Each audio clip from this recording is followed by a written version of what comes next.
So you buy your dream home, you think everything's going well, you got the keys to the house, and lo and behold, you lose that house, not through any fault of your own, but through a foreclosure scam. We're going to talk with Corey Ludeman, an attorney from Cedar Rapids, about that today. Also in the program, Daniel Kessler with 350.org is going to join us to talk about this last week's protest and civil disobedience in Washington, D.C. on the Keystone Pipeline. And we're going to respond to the oil lovers who think the pipeline's a good idea. We're also going to talk, Heather Ryan's going to join us for Ryan's Rants. We'll talk about the court ruling in favor of the homeless against the city of Des Moines' interests. We're also going to talk about the recent, just this morning, in fact, Principal Financial going to the state for a handout and almost certainly going to get it. We're also going to talk about, a lot to cover today. We're going to talk about the sales tax. Should it be increased to protect the environment, or is that a bad idea? And we're going to talk about one world government and how some legislators, 25 House Republicans, in fact, here in Iowa, think that smart planning principles are part of the agenda to create one world government. From the RE/MAX Real Estate Concept Studios, this is Webcast One Live. Ed Fallon here, folks. Gateway Market and Cafe is your locally owned source for specialty groceries. Enjoy chef-crafted, prepared foods, artisan baked goods, organic produce, specialty cheeses, and hand-selected wines and craft beer. Visit the lively cafe for breakfast, lunch, or dinner 7 days a week. Gateway Market is centrally located on the corner of Martin Luther King Jr. Parkway and Woodland Ave. Stop by or visit www.gatewaymarket.com for more details. That's Gateway Market, folks. Good food, great community. This moment of silence brought to you by Tally's Restaurant Bar and Catering, home of Des Moines' premier rooftop dining experience. Located in the heart of Beaverdale, Tally's offers speedy and affordable rooftop lunch, catering for events both large and small, innovative cuisine, as well as vegetarian and gluten-free menus. Come to Tally's for live music, dry-aged steaks, Sunday brunch, and all-you-can-eat ribs every Monday night. Tally's Restaurant Bar and Catering at 2712 Beaver Avenue. Call 279-2067. That's 279-2067. On March 28th, Equal Justice After Hours is Iowa Legal Aid's annual fundraiser that helps provide access to justice for low-income Iowans. The event includes a reception and program at the Temple for the Performing Arts in Des Moines. It also includes remarks by Georgetown University law professor Peter Edelman and the induction of Robert Oberbilly into the Iowa Legal Aid Hall of Fame. Tickets start at $50 and sponsorship opportunities are available. Contact Terry Bennett at tbennett@iowalaw.org. That's tbennett@iowalaw.org. Ludwig van Beethoven here. I used to be so tired all the time, not from composing and playing, but from moving my piano. But now I feel so much better. I call S&P Piano and they will bring my piano anywhere. They also sell and rent pianos, used ones, new ones. You get the idea. Call S&P Piano right away at 208-6453. That's 208-6453. S&P Piano. I'm a burrito. I'm a fighting burrito, full of fresh ingredients prepared before your very eyes. I don't have eyes. I have over 28 options and 268 million combinations, including Rizo for vegetarians. I can take my meat off and call myself vegetarian. Put that back on. The Fighting Burrito is locally owned. I'm owned by some big corporation somewhere. Say, you want to go on a date? No thanks. I'm seeing a quesadilla. The Fighting Burrito online, fightingburrito.com. Join the fight. I love driving to Newton to see the races. Me too, but I only have to drive across town. You live in Newton? Yep, Newton's got small town charm and it's close to Des Moines. I love the safe, friendly neighborhoods and family-owned businesses. And Newton's wind energy industry is really taking off. How'd you find your home? Dan Kelly with First Choice Realty. And Dan helped me find my office too. Next time, instead of just speeding by, I'll stop in and check out Newton. Why don't you check out Newton? Call Dan Kelly at 641-521-9260 or Dan Kelly at mchsi.com. From the RE/MAX Real Estate Concept Studios, this is Webcast One Live.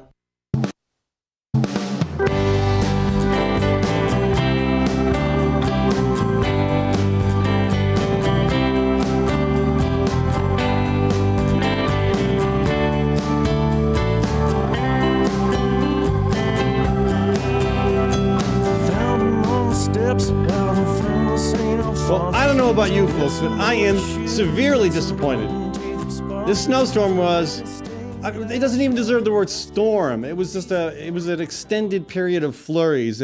What do we get, 3 or 4 inches? I mean, come on, that's not a storm. Come on, throw it, come on. You know, Mother Nature, you can do better than that. And you know, news media, you can do better than that too. There's no need to hype up something. And again, maybe it would have been double that, but who knows? Even 8 inches of snow, that's not a big deal. So you get everybody all excited. Everybody runs to the grocery stores. You sell more ad time because, you know, folks are tuning in to watch the weather apocalypse unfold before their eyes on the evening news. And then all the restaurants have no business. All the other local businesses have to suffer. I talked to the Ricardo who works at Hawk Restaurant. They had like 2 tables last night. I was at Tally's last night, 2 tables. And you know what? The weather was fine. The food was great. But we're moving on from that. And we're welcoming Corey Ludeman to the show. Corey is an attorney in Cedar Rapids. Corey, thanks for joining us. Thank you, sir. Appreciate the invite. Are you buried under snow like we are? I think very similarly, yes. Similarly, buried under 3 or 4 inches, yeah? Yes, that's right. All right, well, we've got an interesting problem to discuss. You know, we've not talked a lot about the foreclosure issue in recent months. It's kind of fallen off the radar screen. It was certainly a huge concern during the Occupy movement. And it was a big concern as the attorneys general across the nation, were working on a settlement agreement with the big banks, which many of us feel was woefully inadequate. But it's back in the news, and partly because of scams that banks have been getting away with. What can you tell us about that? Well, essentially, when I was at, I worked at Iowa Legal Aid for about 12 years. And during that time, I had worked on foreclosure defense work, and for the last 5 years or so. And what I've seen is that a lot of the lenders are not holding up their part of the bargain as far as even with the terms of the settlement agreement okay. with the one with the attorneys general. Yes. Now you were with Iowa Legal Aid. For 12 years, I worked. Okay. I was a senior staff attorney in the area of housing law there, and I was defending foreclosure cases for the last 5 or 6 years or so. Okay. And recently went into private practice at Rush at Nicholson. Okay. Of course, Iowa Legal Aid has a big event coming up next month. It's a March 28th here in Des Moines. Maybe you'll be at that. In fact, it's a Equal Justice After Hours. Right, and it's honoring, I think, Bob Oberbilly for his long service to the organization. Yeah. Okay. So anyway, back to the issue. I just wanted to get a little more context there. Again, you were tying this in with the settlement agreement reached by the attorneys general. Yes. Yeah. Essentially, when folks that are needing help, that are running through a bad rut, if you will, in their life, or maybe somebody got sick or something. They didn't mean to miss a house payment, right? Right. It happens, and then these programs out there with certain loans, loan servicers and banks are agreed to participate, in which they would essentially review people for modifications.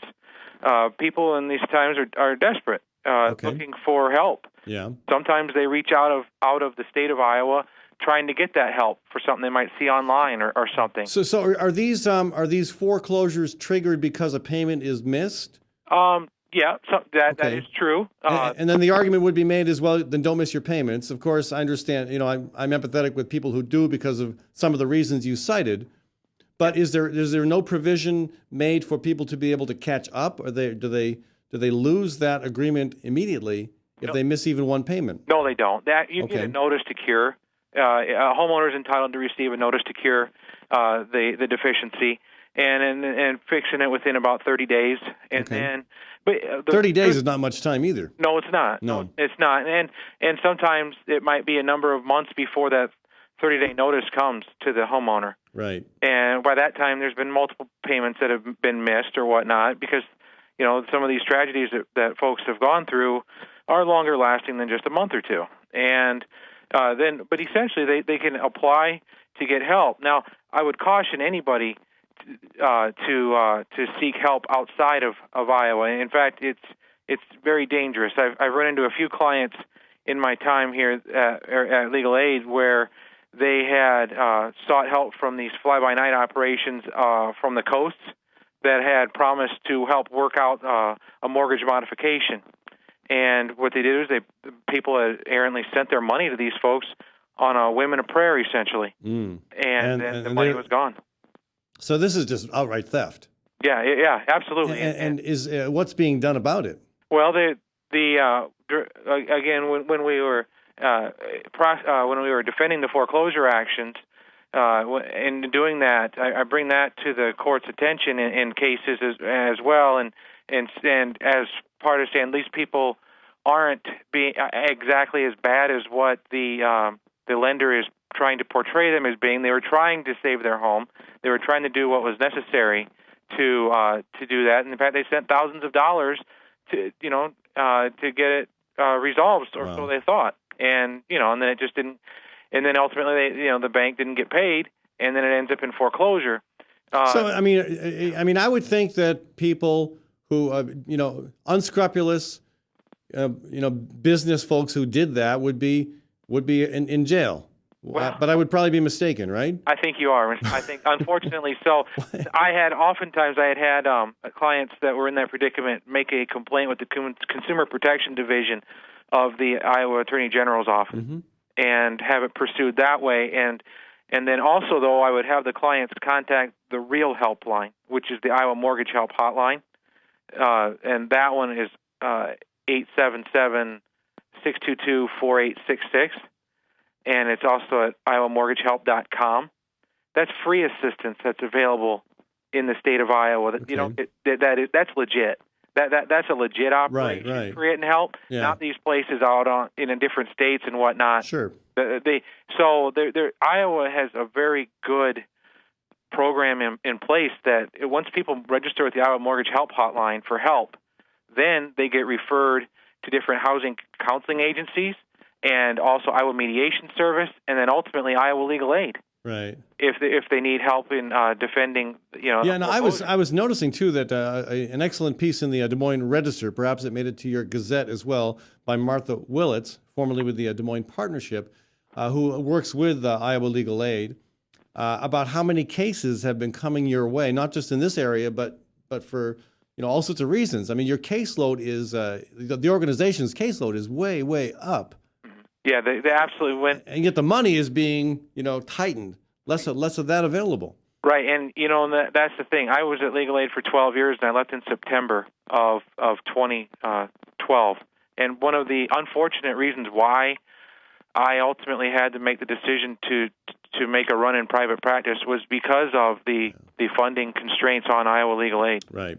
It's really. I mean, I love the work, and at this point in my life, if I get a foreclosure defense case in front of me that I might be able to countersue a bank for unfair debt collection practices or something, I'm looking at it very closely. So how widespread is this problem in Iowa? Oh, I can tell you, based on my personal experience in working in Cedar Rapids at the Legal Aid office in Cedar Rapids, I had multiple clients that came in over that 5-6 year period that I was talking about. I mean, it wasn't just a handful; it was many. Does the Attorney General or anyone have kind of a handle on just how many cases we're looking at statewide? I do not know the answer. I mean, anecdotally, you're saying that it's a significant problem. Oh yeah, I believe it. There's got to be numbers somewhere. I believe probably so. Yes. And you mentioned too that the Attorney General I can't remember whether it was you or someone else went to the Attorney General for relief when one of these fraudulent practices occurred. And what was the response? How helpful was the AG's office in that case? Ultimately, they processed the complaint in the particular one that I was thinking of. They processed the complaint, and unfortunately the company that stole my client's money went under. They filed for bankruptcy. I believe this one was out in Idaho, maybe. Nice. Yeah, so there was really no relief for the homeowner, but there is a good ending to that story, because ultimately what happened was we worked out. I helped my clients to get a modification of their mortgage agreement because it was a special kind of mortgage loan. It was an FHA mortgage loan. FHA insured mortgage loan, and there's certain things, certain requirements that a lender has to do prior to seeking to foreclose or filing a foreclosure, loss mitigation requirements that were not being done. And so what happened was that we got a mortgage loan modification, permanent modification, that pursuant to the FHA, and specifically FHA HAMP. Okay. This is one of those success stories Right. of HAMP. I know there's not a lot necessarily up to hear about. Yeah. Okay, but this is one of them. I got with those clients a fixed 30-year mortgage, 2%, and it was an adjustable rate mortgage. All right. And it was almost 11% prior. So, and that's good. Back to my question about the Attorney General. You said they processed the complaint. Yeah. Does that mean they did their job to try to resolve the issue, or? Yeah, I believe so. They did. It was done through the Consumer Protection Division there, and at the same time, I mean, were there criminal charges or whatnot that were pursued against this particular place? No, there wasn't. No, that did not happen. There was an investigation that took place, and my clients ultimately were helped to get information to help them understand that, well, they maybe needed to try something different. Let me ask you a broader question too, if I could, Corey. Before we got to wrap up this segment, I was involved with conversations about the settlement agreement when that was being negotiated. Okay. And Iowa had a unique role to play because Tom Miller, our Attorney General, was the lead Attorney General of all 50 attorneys general across the country. And many consumer groups and many watchdogs, many journalists who were tracking this issue felt very strongly that there should be a settlement in the range of $750 billion. In the end, we were looking at, what, $25 billion, which is a lot of money by your standard, by mine, but in terms of what was actually stolen. I mean, and this wasn't because those banks behaved badly. They behaved illegally. What they did was illegal. It was beyond immoral. It was illegal. And it just seemed that, a lot of us felt that money, that amount should have been a lot higher. And now we read that these banks who are giving some of that money back to homeowners that they essentially stole it from are able to deduct that money from their taxes. I mean, I'm beyond outraged about how this has all panned out. Am I blowing a gasket unnecessarily, or do you think that my handle on this is accurate? I would say I don't. I think that the settlement itself had good and bad to it, and that would I have liked to have seen it be more by way of penalty as opposed to how it ended up.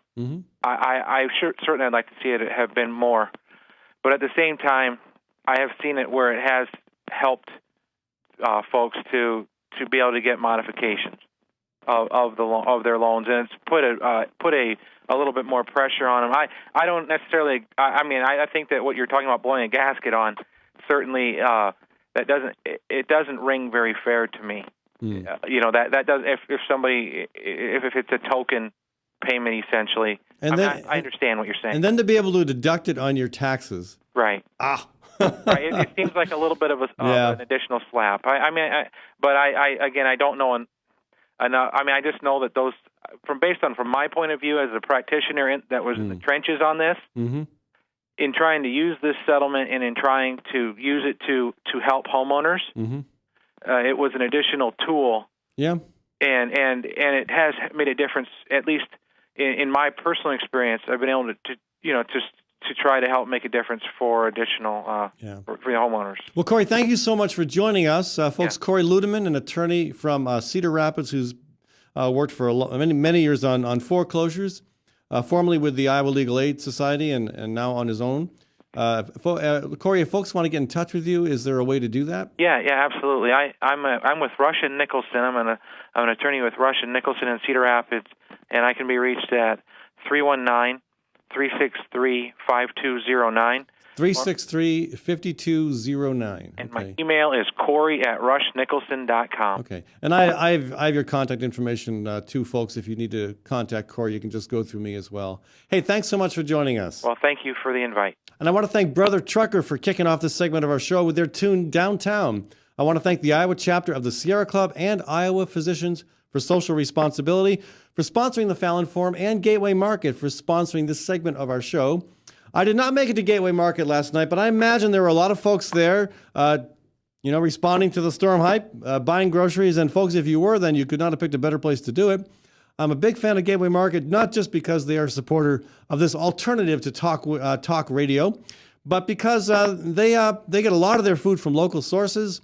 They have the entire gamut of grocery and cosmetic options, a great selection of wine, 200 types of cheese, and a fantastic cafe for breakfast, lunch, and supper. So check them out, folks. Gateway Market at 20th and Woodland. We're going to be back in a minute, and we're going to talk about this Keystone Pipeline issue. Well, the pro-oil lobby is coming out in favor of the pipeline and accusing the folks who were protesting it of being on the wrong side of the issue when it comes to the environment. We're going to talk with Daniel Kessler with 350.org. We want to get his take on this opinion piece being circulated across the country. And also, I want to share a video clip from the pre-protest civil disobedience action, which saw a lot of celebrity types arrested in handcuffs, sent off to jail for protesting the Keystone Pipeline at the White House. We'll be back in just a minute. From the RE/MAX Real Estate Concept Studios, this is Webcast One Live. Drug and alcohol addiction slowly steals a person's identity, tearing away pieces of their life little by little until one day it seems like the hope of a happy future is gone and there's no chance of getting it back. Here at St. Gregory Retreat Centers, we can assure you that there is hope. Our unique approach to recovery begins with the understanding that the dysfunction and damage caused by addiction can be overcome, not just dealt with.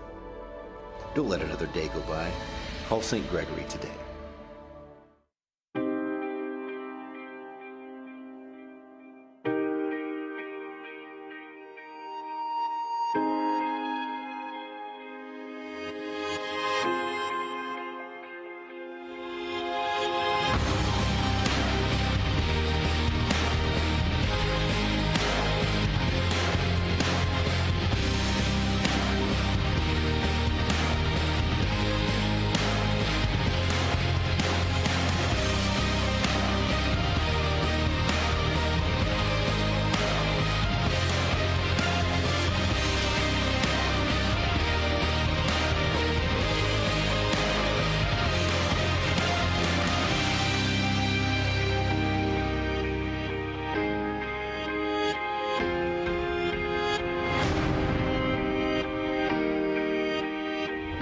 The dawn of a new era begins.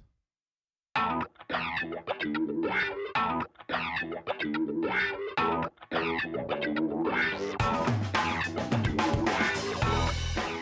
good morning. This is the 7th of June in the Lord's year 2010, and this is day 101 of WebcastOneLive.com. We will begin with Max World Live with my special guest, Tom Coates. In just a minute, there's Tom. Wait. Howdy. And we will be live for the very first time on Webcast One Live.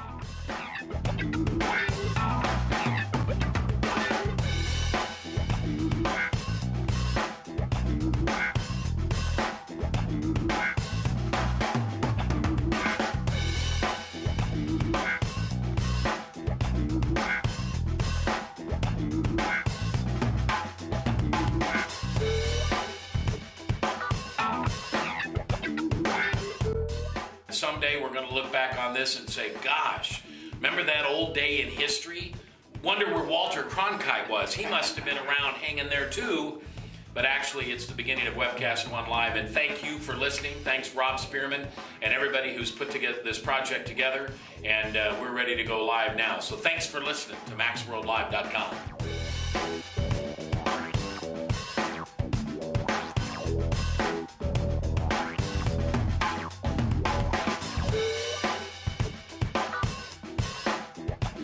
can't tell you that it's going real well from time to time, but it is going.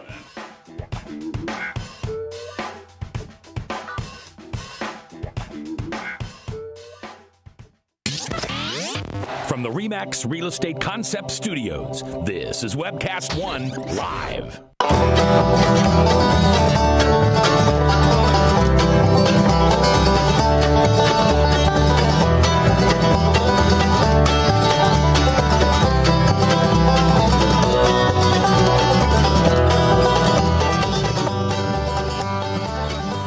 Mr. Baber's Neighbors, folks, bringing us back to our conversation. Great local bluegrass band. I see we've got a bluegrass band from Michigan appearing in the East Village tonight. That should be fun. I want to thank Sid's Catering for sponsoring this segment of our show. And we're going to talk now about the Keystone Pipeline. Interesting editorial from Bloomberg.com in today's Des Moines Register. One thing that interested me was the Des Moines Register absolutely blew off the protest involving quite a few celebrities who were arrested, committed acts of civil disobedience at the White House prior to the massive action on February 17th. Well, we finally got a photograph from that event in the Register, accompanying the article that is basically opposed to those of us who think the Keystone Pipeline is a bad idea. And lots of arguments are made. Some of them I don't really have a good response for, and that's why we've got Daniel Kessler joining us. But I thought prior to bringing Daniel into the conversation, it would be good to share with you a video on 350.org's website, basically, presenting what happened at this protest before the White House.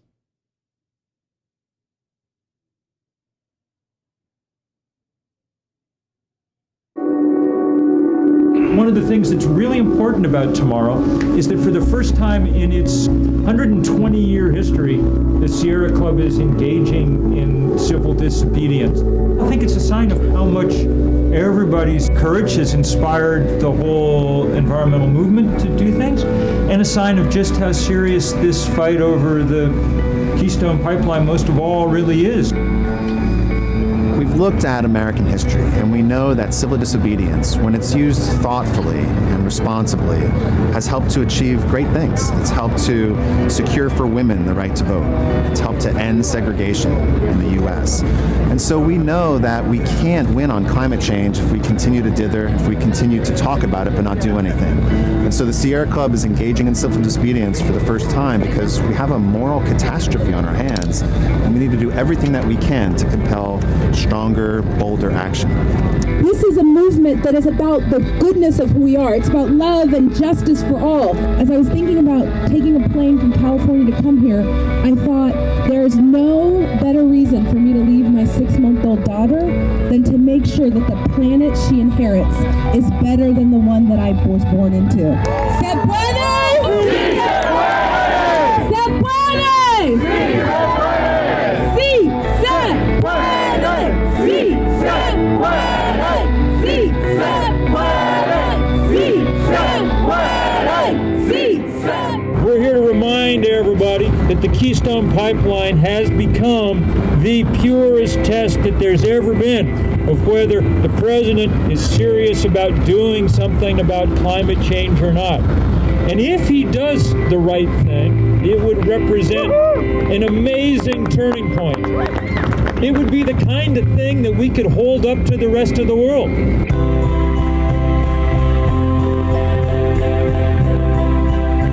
We are surrogates for the thousands of people who feel strongly enough about this issue to go get arrested. We have to do this because our democracy has been subverted, our laws have been subverted. It is a boondoggle of monumental proportions. I say it's criminal, and I say that not lightly. I've been an attorney for 30 years, challenging polluters in court. I would much prefer to be in court today. Well, when you have no recourse in our democracy, legally or democratically, we not only have the right, but we have the duty to break the law, to show our discontent, and to put political pressure on the president, who I know is going to do the right thing in the long run. As a nation, we can come together. This is not about Republican or Democrat. It's about humanity. And so we stand here today simply to say reject this pipeline. This pipeline is a pipeline to the end. But we need a line to the future. So we stand up now. Not because we want to be arrested, but because we have to.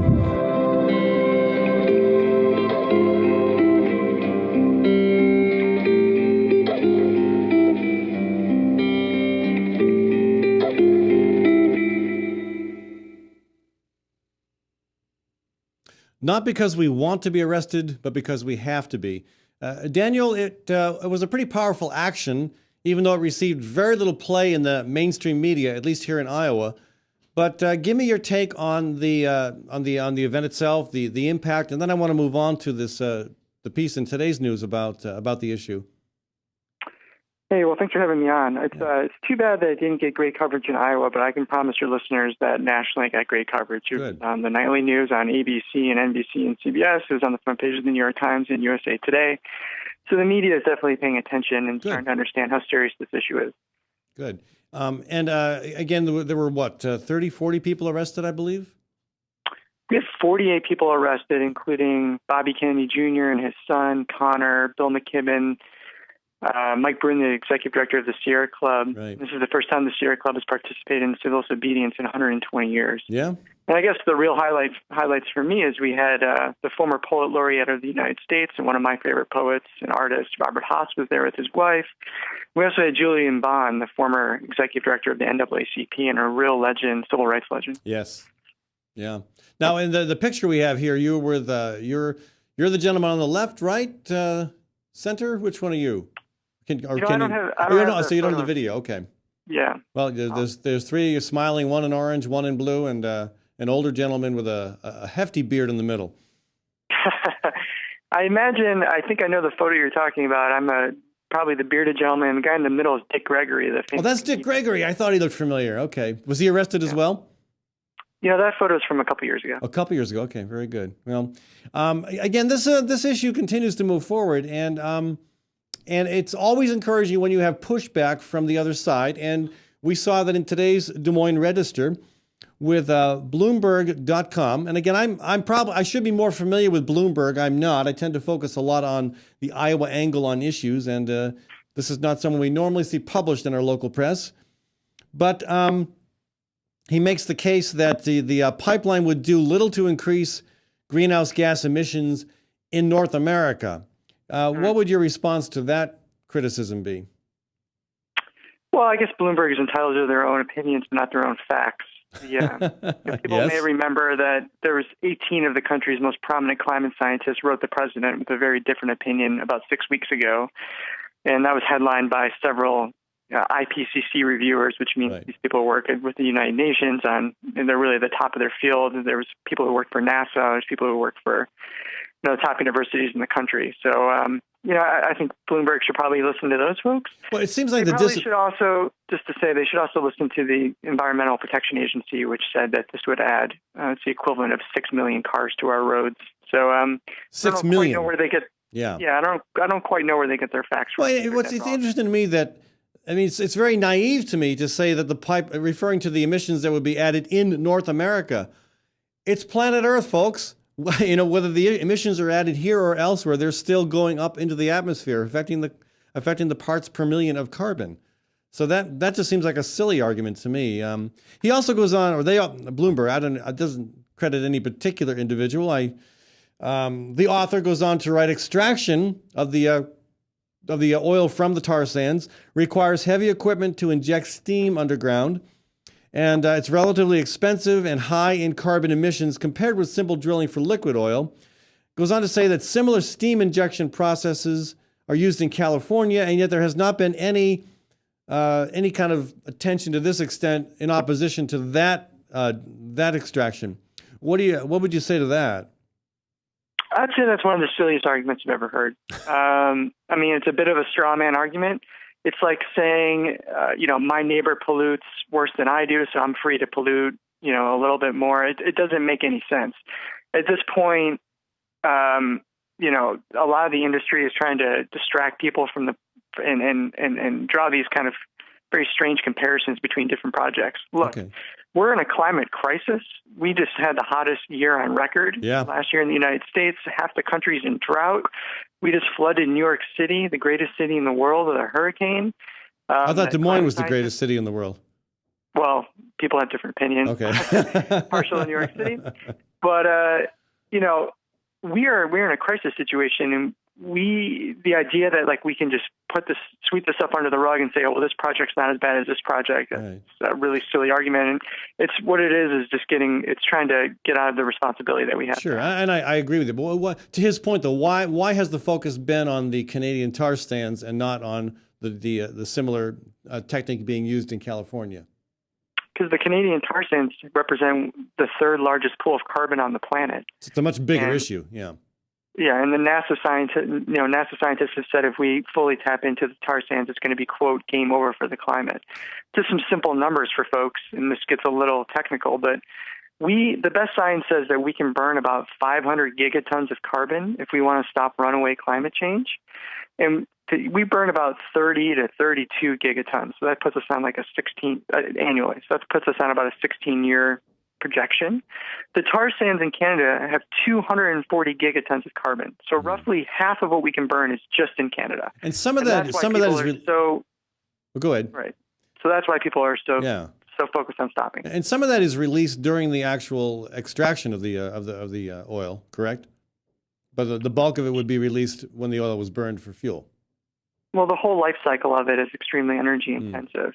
But in terms of the carbon that's underground, it's the third largest pool of carbon on the planet. What about the argument that Bloomberg makes regarding carbon capture technology, claiming that will be in such an advanced condition in 2015 that it will significantly reduce the pollution from the tar sands? Well, I guess I would ask Bloomberg to show me one carbon capture project in the world that's currently active that's successful, because I don't know of any. Yeah. Well, what do you? I mean, the next step right now the ball is in the president's court, and the president came under some criticism this past weekend because while 40,000 people were visiting his home, saying, "Hey, let's ixnay this Keystone Pipeline," he apparently was not just golfing with Tiger Woods. Again, I don't know how this was verified, but I'm assuming it came from reliable sources. He apparently was also golfing with two key oil executives. That's correct. That kind of sends a bad message. It kind of makes me think that maybe he's going to go the wrong way on this. What are your thoughts on that? Well, I mean, who knows? It's all a guessing game. I mean, the president's allowed to play golf with anyone he wants. Sure. And we definitely thought, though, that it was, as they say in D.C., bad optics. Yeah. The president has always asked us to deliver a movement strong enough to force the politicians to act. That he ran for president saying that, and he's always said that. Yes. So we're doing our part. We had 50,000 people come to his house last Sunday, and he was out golfing with oil executives. So I would say that he's not fulfilling his end of the bargain when it comes to this movement building piece. Yeah. So what? I mean, he's got till the spring. I mean, I don't know exactly what the pressure points are in terms of him making a decision, but it is generally accepted that he will probably make a decision on this spring, which is right around the corner. Who knows? Yeah. I mean, there's a lot of rumors that he may do this in June, but it's all guessing. Yeah. I mean, the other thing that concerns me is the fact that the section of the pipe from Oklahoma to the Gulf is in process. That concerns me. That if you've already committed to building that, then it kind of makes it harder to say no to the other extent, the segment from Oklahoma up to the Canadian border. They're really two separate projects. Oh, they are? Yeah, I mean they're related, but the project that's unfortunately the president approved from Oklahoma down to the Gulf, we wish he hadn't done that. Right. But in terms of the magnitude of pumping in new oil from the tar sands, approving the Keystone XL pipeline, the full thing it's an order of magnitude much larger. Okay. Well, this is an issue we're going to continue to track here in Iowa. We're all affected by it. I commend the work that you have been doing on this, and again, I think it's a very successful event. We've had some folks here from Des Moines make it to Washington D.C. who've already commented about their experience here on this program. And again, I commend you for all the work you continue to do to try to bring this issue home in terms of its importance to everyone. Great. Well, thank you very much for having me on. All right. Thank you, Danielle. Good luck with your work. Folks, I do want to thank Sid's Catering for sponsoring this segment of our show. Sid's Catering is the brainchild of Sid Cohn, and she will cater any event, particularly interested in lining up new business for those who have breakfast or lunch opportunities to cater. Sid has gotten some rave reviews, one from Roxanne Conlon. Oh, gosh, who else? Jim Duncan with the Des Moines Register. And for me, I tell you, she's catered some of my events, and the reviews from folks who've attended them are just out of this world. So give her a shout, folks. Catering by Sid, CYD.com. Cateringbysid.com. Anyway, we'll be back in a few minutes. Heather Ryan's going to join us. It's Fridays. It's Friday, so it's Ryan's Rants, and we're going to talk about a bunch of issues, including the city losing on the homeless issue, principal winning on getting public handouts, Fred Hubble raising an idea that I think is a bad idea relevant to the increasing the sales tax, even if it might be for a good cause.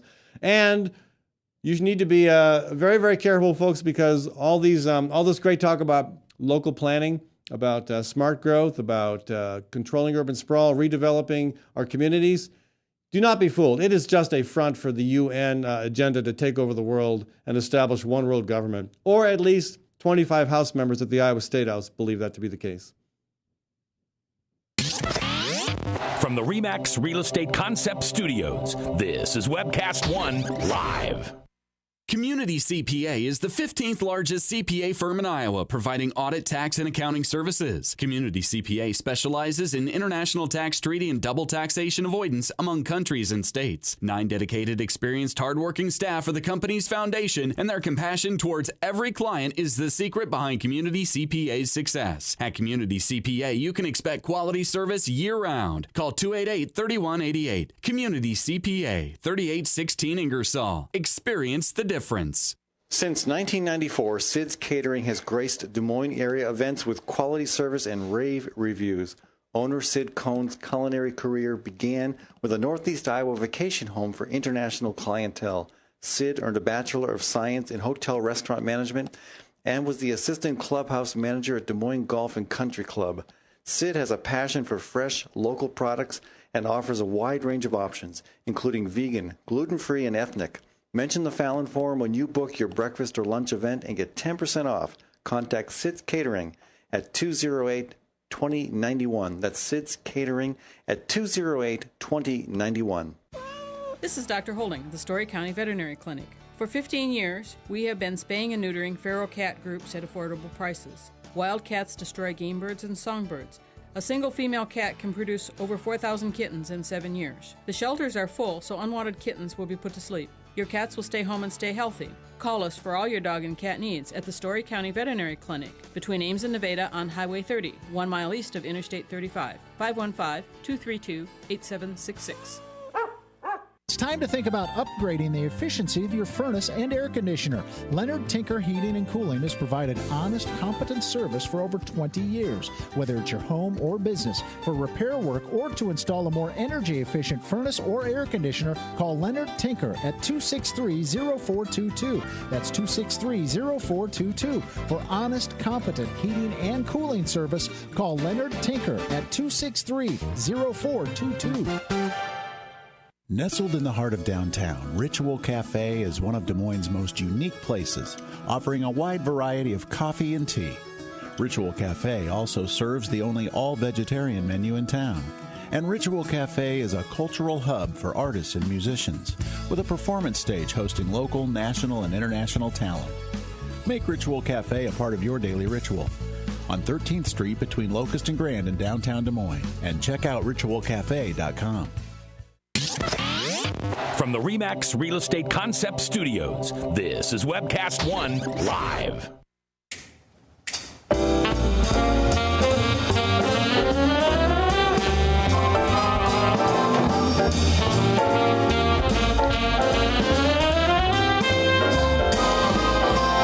I'm not the guy who cared about love. I'm not the guy who cared about fortunes and such. Never cared much. Oh, look at me now. Max Wellman, folks. Got a couple concerts coming up in March that I'm going to be telling you about once we get a little more information. But one of them is with the Bellin String Quartet. So how cool is that? I want to thank Aaron Murphy with Family Tree for sponsoring this segment of the show. And I want to thank Heather Ryan for being in the studio with me. Heather Ryan. Hey, did you miss me this week? Did I miss you this week? Yeah. No. No. Oh. Well, should I have missed you this week? Absolutely. There's not enough entertainment, I'm sure, if I'm not here. Well, it's only, you know. And then next week's your birthday. You're going to go 2 weeks without your Ryan's Rants. Yeah. Well, no, actually, are you coming in next week? I will be here, but you won't. And so it's Yeah. only, half the joy. I am taking my birthday off, and we're going to have a party that evening. I'm going to tell folks more about that next week. Well, I'll be there. All right, good. Well, anyway, I got to, anything. It's always wide open when you're on the show, Heather. And if you've got anything to throw into the mix, fire away. On my mind, as always, is Principal Financial Group. Yeah, that's on my mind too, all the time. I mean, I can't understand why we would give a company, a Fortune 50, aren't they top 50? Fortune 50 company money. It makes no sense at all, except that it's become the habit. But just this very morning, they're at the state capitol requesting $22.5 million. $22.5 million. I mean, we were outraged when Wells Fargo got $10 million. This is more than double that. This isn't even to create jobs. It's to, quote, retain jobs.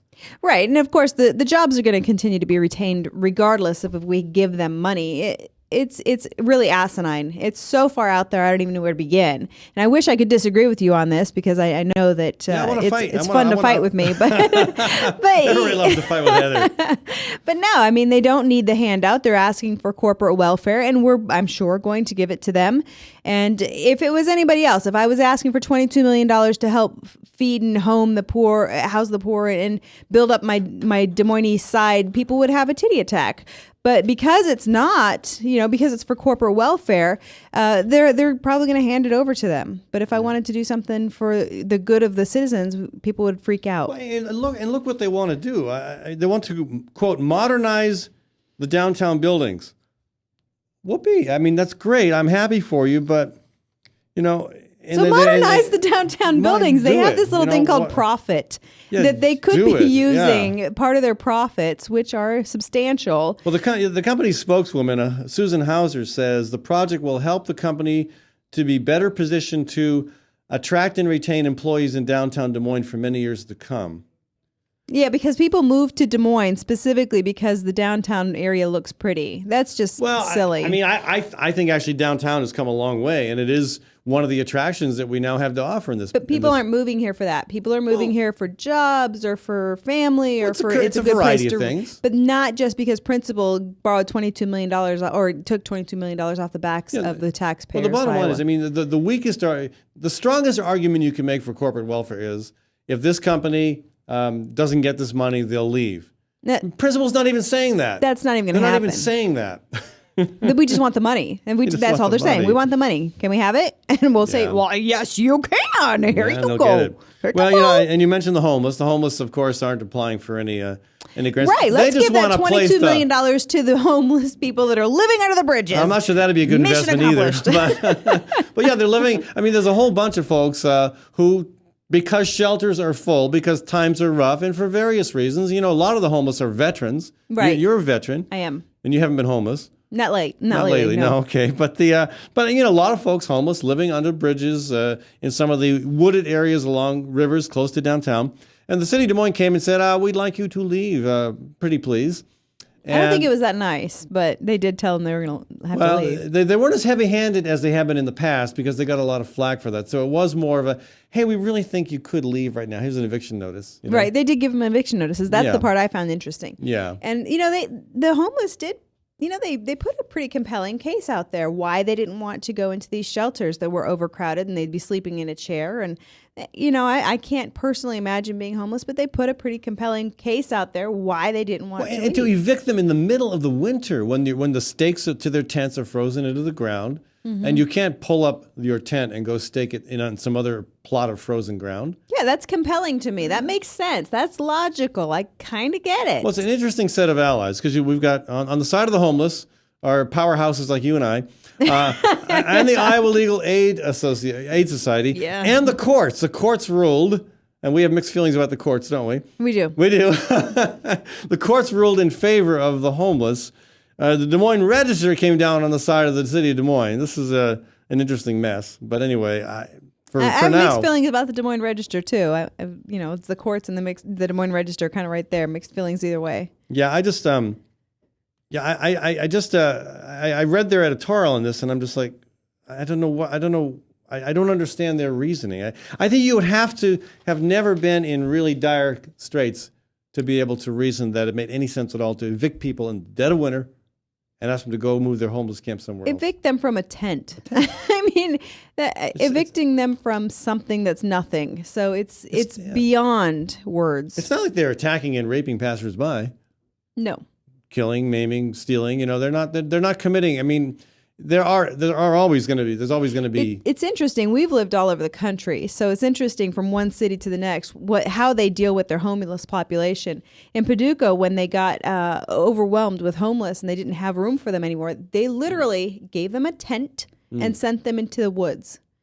Literally. And at the time, I'm like, and now we're telling people you can't even live in a tent in the woods. Yeah. So from city to city, I've had such different experiences. Well, the fact that we have such a problem is indicative of a deeper malaise that we need to address. Absolutely. And I think they need $22.5 million to help the situation. Well, we'll see if Principal would be willing to transfer that. Maybe Principal will All build right. something downtown for the homeless population. Well, we have that. And maybe they've contributed to the central shelter. I don't know. I But the problem I is don't know the either. central shelter is packed. There's no room in the inn. Mm-hmm. Yeah. Anyway. And it's not a solution. Okay. It's a temporary fix. Let me switch gears. A guy who's never been homeless, Fred Hubble. And I like the Hubbles. He's they're never good. been homeless? I don't know. I'm just making that up. But I'm making mine up. Of course he's never been homeless. He's super rich. I like Fred and Charlotte. They're good people. They do good work. I mean, Charlotte helped start the Iowa Environmental Council. I respect the contributions they've made to our community and the stands they take on some important issues. I appreciate that the Hubbles are passionate about the environment, but it's a WTF when they propose, or when, in this case, Fred Hubble and some others are proposing that we do more to protect the environment by increasing the sales tax. That's the most regressive tax there is. And I know that logically people maybe don't make that connection. They don't think, okay, well, if you buy something, if you're rich, you buy more, so you pay more. It doesn't work that way. You really don't. No. Yeah, the rich aren't buying more laundry soap than the poor. You East Siders know this. Us East Siders know. We know our laundry soap. We know that if we buy laundry soap, we're buying it in pretty much the same amount as the rich people, and it's affecting us more. So it's regressive. And I wish I could fight with you on this, Ed. I really came to fight today. Well, but it's a regressive tax when it comes to sales taxes, and this burden shouldn't fall on the poor. And unfortunately, that's what's going to happen if that were to pass. Yeah, I mean, it's And Hubble says the sales tax would be the easiest way to address environmental issues that have piled up. No doubt, environmental issues have piled up. But why is it the easiest way to address it? Because the poor have the smallest voice in government. We have no lobby. It's not just the poor, it's the working class people. I mean, right. The sales tax is the worst way to go. And the working class and the poor are such a huge demographic now that you'd think that we'd rise up and say no, but there's just no voice out there. Like, I guess maybe we're the only ones hollering about it. All right. Well, one more item here, and then we'll. And if you want to call folks, 244-0077. I'm not finding any reasons to disagree with Heather, and that's disappointing. So if somebody is calling who does disagree with Heather, please, I'd like you to pick on her. 244-0077. One more issue. Did you know that the UN is quietly trying to accomplish world government through smart planning, through the Tomorrow Plan, through sustainability issues? Well, I mean, this is the allegation being charged by folks like Ralph Watts at the State House and about 24 other House Republicans. And it makes perfect sense because I prefer stupid planning. That smart planning thing is so overrated. So I'm sure Ralph Watts would much prefer stupid planning. I've talked to Ralph, and I've asked him to come on the show to talk about this, and he says, well, after the funnel. Well, I mean, the truth is, after the funnel, I mean, this bill did pass out of subcommittee. I have a feeling it's not even going to get out of committee. It's such a crazy idea. I mean, the allegations being made are just nuts. I mean, I'm sorry, Ralph. Agenda 21, that's a United Nations initiative to encourage, to recommend voluntary initiatives to try to develop your land and water resources more intelligently with respect to the environment, with respect to... What is that, New World Order you speak of?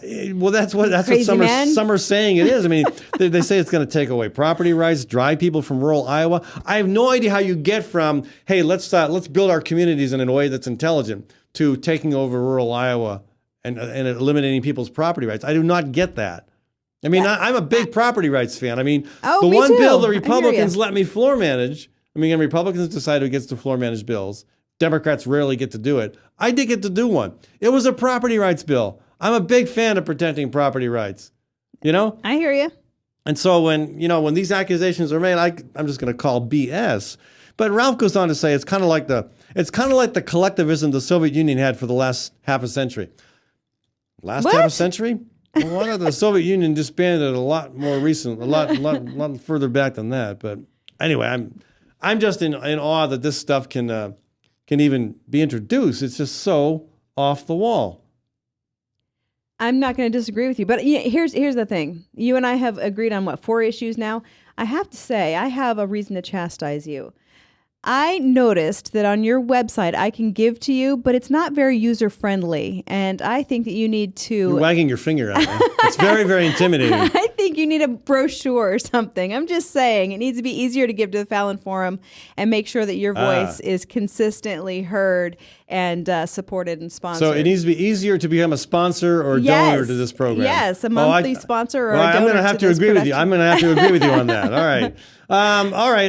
That's the one thing I can chastise you on this week is when I was looking at your donation page. Are you going to help me with that then? I am. I'm going to help you. I'm going to make sure that you have the appropriate tools. I fundraised in Washington for a long time, so I'm going to make sure that you have the appropriate tools to make sure that your voice for the poor is out there. All right. So we can make sure we don't increase the sales tax. Oh, Lord in heaven. I know that. It's Frank, Elvis's love child with us, folks. So welcome to the show, Frank. Hello. Hello. Thank you very much for joining us, Frank. Thank you very much. Yeah. Frank, I'm going to have you out for dinner one night. I just feel like you're part of my distant family that I don't like. Heather, I would not recommend that. Frank's a bad dinner guest. Well, I may be homeless today, so I may have to go out and build myself an igloo. Did you get thrown out of your home? No, well, I thought since there's so much snow, I could go out and build an igloo. Then you wouldn't be homeless. Well, legally, you can do that under the bridge now. I'm going to go out and move some of that global warming. The climate is changing.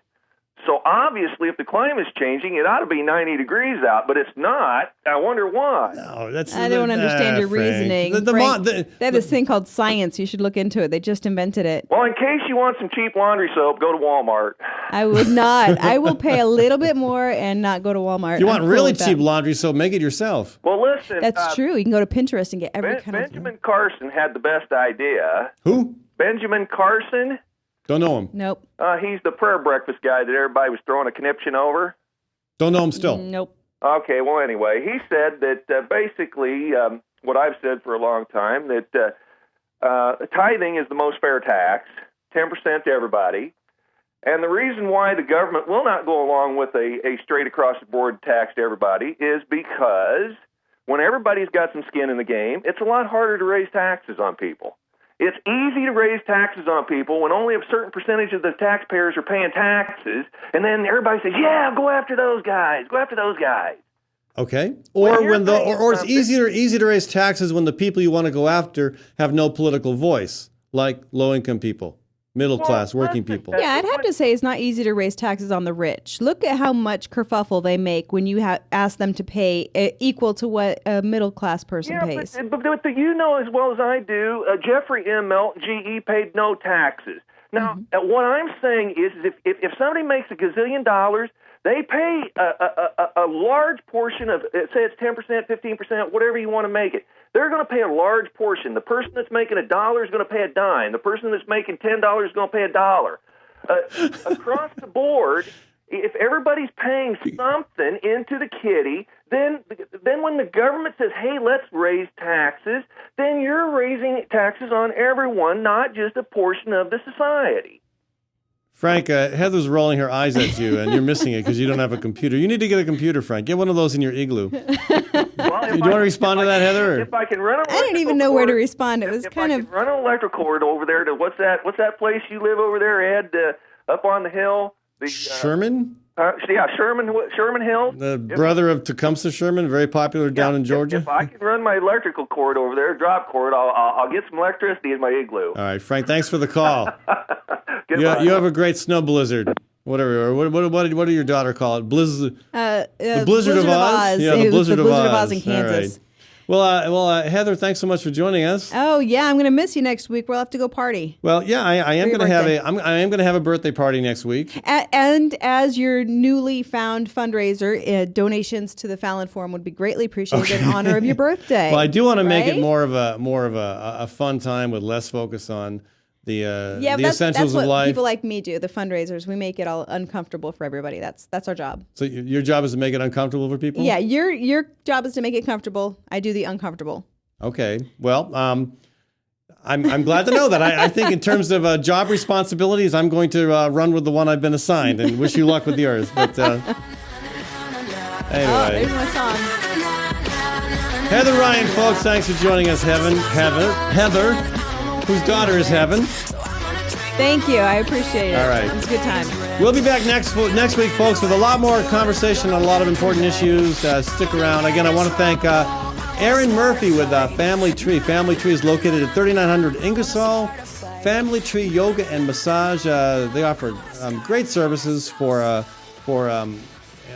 very skilled professionals. And Aaron Murphy is a fantastic young, highly trained masseuse who will do a bang-up job. I don't know if that's the right term to use, bang-up job, when you're referring to a massage, but I find I've had back trouble, and I tell you, between my exercises and just intelligent living and massage, it is a huge benefit for someone with my issues. So. Check them out, folks. Family Tree at 3900 Ingersoll Ave. I'll be back on Monday. I'm Brian Leach, owner and general manager of Service Legends. I brought along a couple of the home comfort heroes. Hi, I'm Tammy Wells. I am Nick Wondershide. I am administrative manager. I am the senior technician from Service Legends. It seems like every good thing, when you feel it to the bone that it's good, there's a lot of hard work put behind it. I don't think that you can fake it and have it turn out good. You know, if we seem like, okay, that's just weird, it's just a furnace, why would you believe so deeply in a furnace? It's not just that, you know, we want to show the world that you can have good service. Yeah, I mean, it's your home. You know, it's built into our daily trainings, it's built into our culture, that we're gonna do whatever it takes to have each client say they love us, period. That's why we spend all the hours in the training that we do. And if we guarantee it's going to be a good experience for you, or else it's free, what type of work do you think we're going to do? There is a guarantee. Temperature selection guarantee, fixed right or it's free guarantee, comfort guarantee, best value guarantee. All of these guarantees hold us accountable to ensuring that we exceed your expectations. And if for whatever reason we'd fail and we can't make it right, we guarantee all of those guarantees with a 100% money-back guarantee. I mean, if you don't think that your technician can fix it right, are you going to say that to a client? No. You don't have to worry about having a technician come to your house. We drug test, background check all of our team members. We put safe people in your home. Each and every one of our service techs, 400 hours a year in training. You tell it the minute they walk in the door. They know what they're doing, they've done their homework, and they actually truly care about what you want. Because at the end of the day, you're the person that makes sure I have a job. They're going to be listening. They're going to want to know what your challenges are. Then they're going to come and give you options, and you get to choose. If I'm there to help and I make it easy and painless, I did my job right that day. Well, when it comes to your comfort, safety, and your family, you know, you don't necessarily go buy the most expensive, but you get the most bang for your buck. Oh, it's worth it, because there's a lot of people that will find a way to get it to work right now and then leave, and then come back, charge you again, and the cycle just repeats itself. So when I'm out there looking at the furnace, I want to find why it failed today. How can we change the part today with something that you're not going to have to worry about?